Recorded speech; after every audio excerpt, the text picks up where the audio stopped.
Presiden ke-7 RI Joko Widodo terpantau tak hadir dalam upacara Hari Lahir Pancasila di Gedung Pancasila, Kementerian Luar Negeri Jakarta pada Senin 2 Juni hari ini. Presiden ke-7 Republik Indonesia Joko Widodo disebut menderita alergi kulit, terlebih akhir-akhir ini Jokowi muncul dengan kondisi kulit wajah yang banyak bintik-bintik hitam. Bahwa ini adalah bagian daripada karma, bagian daripada kutukan, atau juga melanggar sumpah mubahalah atas kezoliman, kebohongan, kenistaan yang pernah dilakukan Jokowi selama 10 tahun. Karena sudah terlalu banyak merugikan bangsa dan negara. Kita lihat, Jokowi sekarang mulai panik, tak berdaya. Tidak nyenyak tidur dan tidak enak makan. Itu yang terjadi. Coba lihat wajahnya Jokowi sekarang. Berubah. Loyo, sayu, seperti orang yang tidak punya harapan kehidupan.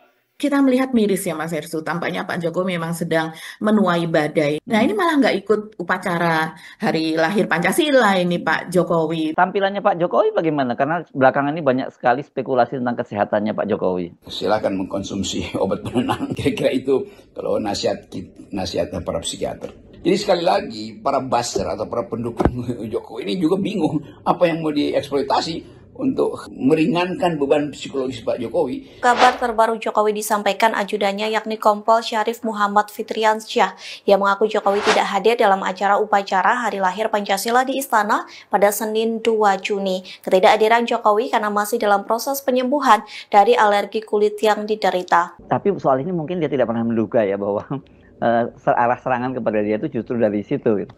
Itulah akibatnya kalau Presiden Jokowi 10 tahun memelihara buzzer. Dia tidak peduli dengan kondisi psikologi orang yang sedang mengalami banyak masalah, terutama Pak Jokowi yang secara psikologis terlihat dari bahasa tubuhnya itu. Politik Indonesia sekarang sorotannya terhadap bahasa tubuh. Silakan mengkonsumsi obat penenang. Kira-kira itu kalau nasihat para psikiater.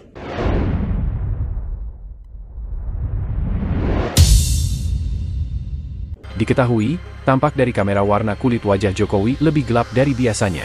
Ditambah lagi banyak bercak atau flek hitam mulai dari dahi, pipi, sampai rahang dan leher. Bagian rambut depannya tampak rontok. Tifauzia Tiasuma, atau Dr. Tifa lantas menduga Jokowi mengalami autoimun. Tifa yang merupakan bagian dari Roy Suryo CS ini menyarankan agar dokter pribadi meresepkan obat antidepresan. Ia mengatakan kondisi wajah tersebut disebabkan karena beban berbohong 10 tahun.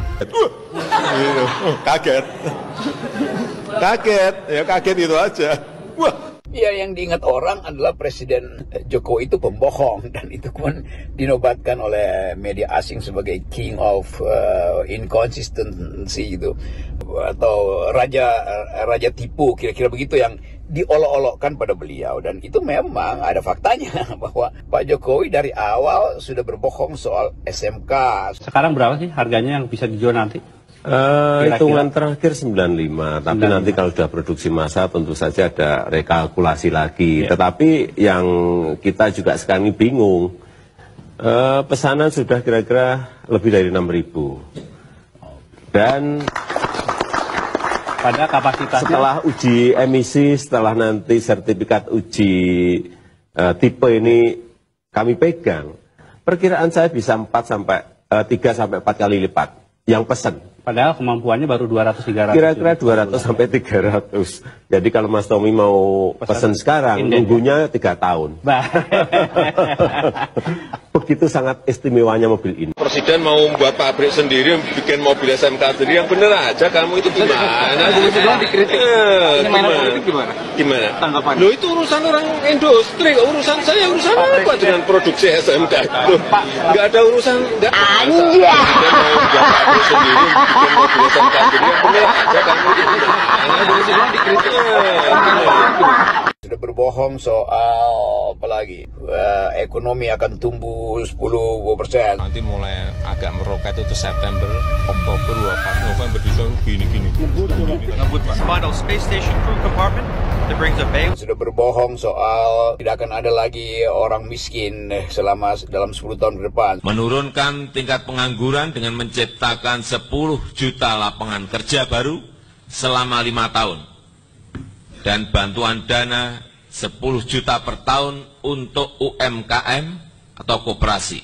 Sudah berbohong soal IKN, bahwa udah ada investor dan tidak perlu takut. Telah datang dari Korea beberapa bulan yang lalu 30 investor. Dari Jepang kurang lebih 40 investor. Dan dari Singapura 120 investor sudah ke sini.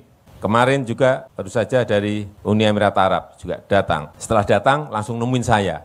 Artinya apa? Tertarik. Sudah berbohong soal di kantong saya ada 11.000 triliun, begitu kata beliau. Ada sudah data di kantongan saya. Data di Kementerian Keuangan ada. Di situ dihitung ada 11.000 triliun yang disimpan di luar. Di kantong saya beda lagi. Lebih banyak. Ini masalah komitmen. Kita berkomitmen. Penguatan KPK itu harus real. Penguatan KPK ini harus real. Seperti apa? Ya, tambah anggarannya. Kalau perlu hitungan kami, kalau ekonomi ini bisa tumbuh di atas 7 bisa 10 kali lipat. Apakah itu tambah? Kemudian penyidiknya juga tambah. Kurangan berapa? 1.000 penyidik, tambah 1.000 penyidik. Ya, memang harus tegas. Kalau kita mau serius ya harus seperti itu. Jangan semu ragu dan basa-basi. Kita harus tegas, harus berani. Tidak boleh ngerangkep jabatan. Kerja di satu tempat saja belum tentu benar kok. Klausulnya jelas bahwa bisa kita ambil kembali. Hanya sampai sekarang belum kita ambil. Oleh sebab itu, ke depan saya kira kuncinya hanya satu. Yaitu kita buyback kembali. Kita ambil kembali saham itu dan menjadi milik kita lagi. Saya selalu menyampaikan kepada anak-anak saya untuk bekerja mandiri dan bertanggung jawab, tetapi tidak ikut dengan proyek-proyek yang berkaitan dengan negara. Nggak boleh. Sejak saya jadi wali kota, gubernur, saya sampaikan, presiden saya sampaikan, tidak untuk itu. Kalau anak-anak saya gimana? Senangnya sampai sekarang di bisnis semuanya. Di bisnis meskipun ya bisnisnya bisnis kecil-kecilan. Saya dari awal itu saya nggak pernah berpolitik, nggak pernah ikut tim sukses. Mengusulkan dan mendukung Mas Gibran Rakabuming Raka untuk kita pasangkan dengan Pak Prabowo sebagai bakal calon presiden Republik Indonesia. Gubernur, Bapak Ibu Bupati, Wali Kota tidak mengintervensi apapun. Dan juga meminta jangan sampai memihak, pastikan ASN itu netral. Presiden itu boleh loh kampanye. Presiden itu boleh loh memihak. Obligasi daerah? Obligasi itu apa sih? Surat utang, Pak. Lah ya, duitnya aja banyak, ngapain harus ngutang-ngutang? Dibatalin ya, Pak? Dibatalin? Nggak tahu saya nggak tahu obligasi untuk apa, nggak ngerti, saya belum ngerti itu. Tapi kita harus ngerti silpa kita aja 6 triliun. Dari dulu saya nggak setuju BLT, entah yang ini, yang balsem ini juga semuanya nggak. Saya dari dulu memang paling tidak senang bantuan tunai.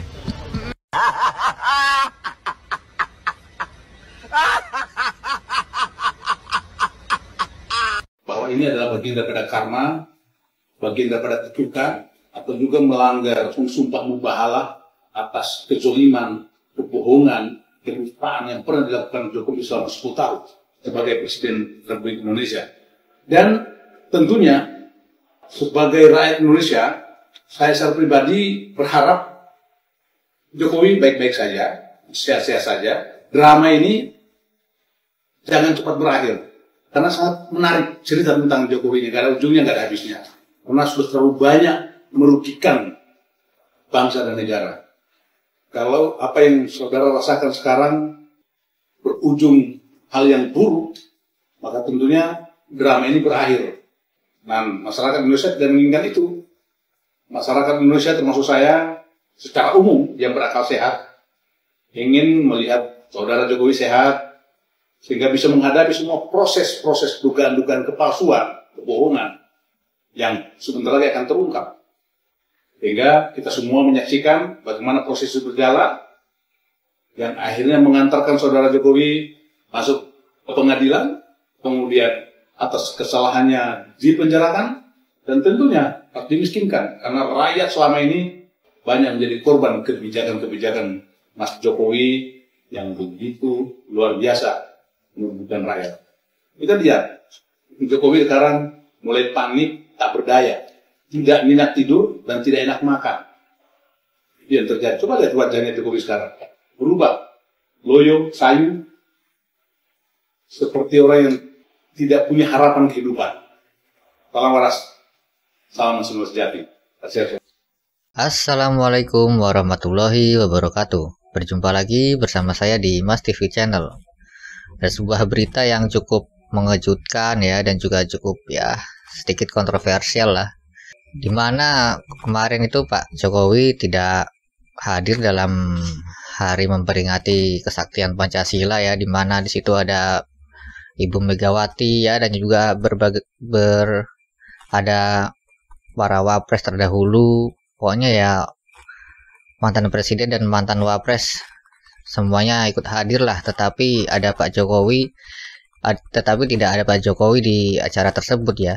Dan dikonfirmasi bahwa dari ajudannya Pak Jokowi bahwa Pak Jokowi ini sedang mengalami sakit, yaitu suatu alergi kulit atau semacamnya lah.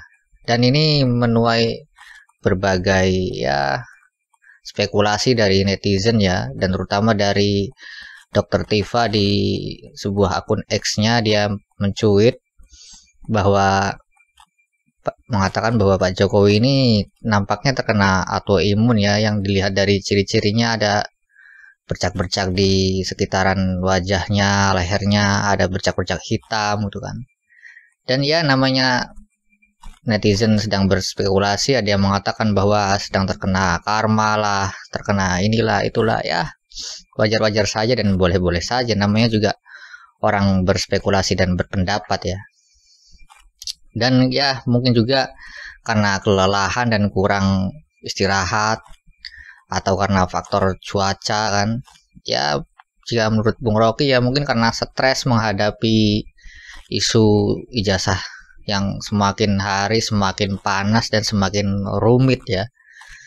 Dan dimana ada netizen juga yang sempat melontarkan pendapatnya bahwa ya sebaiknya ya kita rakyat Indonesia ya berharap Pak Jokowi ini ya baik-baik saja dan selalu sehat supaya bisa menghadapi kasus soal ijazahnya yang katanya dinyatakan oleh Bang Ray Suryo palsu ya. Kalau beliau sehat kan bisa menghadapi itu, bisa setidaknya ya menghadiri persidangan nanti gitu kan. Dan drama-drama ini akan terus bergulir, seperti itulah sindiran dari seorang netizen di akun TikTok ya. Dan ini ya menjadi hal yang cukup aneh dan juga cukup gimana ya mau ininya, karena ya namanya orang sedang sakit kan, apalagi nih seorang kepala negara, tetapi dia sedang tertimpa isu soal ijazah palsu. Dan dimana ya kita juga semua tahu lah Pak Jokowi ini kan seringkali apa yang dia katakan tetapi sangat berbanding terbalik dengan kenyataannya gitulah. Jadi ya para netizen, para warga Indonesia ini, jika Pak Jokowi sedang sakit seperti itu dan terlihat penampilannya aneh ya, mungkin mereka berspekulasi dan berpendapat wah ini jangan-jangan kena karma gitu kan. Sedang seorang Dr. Tifa saja mengatakan ya mungkin ini semua dari buahnya berbohong selama 10 tahun kan, memikul kebohongan selama 10 tahun ya, sah-sah saja dan boleh-boleh saja berpendapat seperti itu. Namanya juga kan pendapat kan kita tidak bisa melarangnya. Tetapi ya kalau menurut saya ya mungkin ini hanya sakit biasa saja lah, tetapi kan dikait-kaitkan dengan hal-hal yang ya identik dengan Pak Jokowi lah ya. Karena kita tahu jejak digitalnya dari mulai mobil SMK, dari mulai serat investor, udah dari mulai kemajuan Gibran, itu semua kan karena